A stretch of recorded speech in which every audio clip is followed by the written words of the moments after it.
Hi everybody, today we'll talk about how to fix or how to solve the problem of eToro app. You can go to settings. Here in this page you can go to apps, default apps, app settings.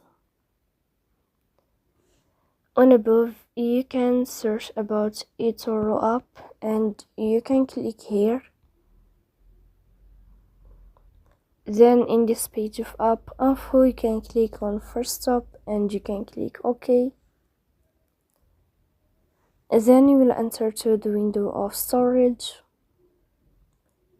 Here you can click on clear cache. In the end you can turn off your phone and you can turn on your phone again. So please don't forget to support us by like and subscribe. See you next time in another video and thank you for your attention and your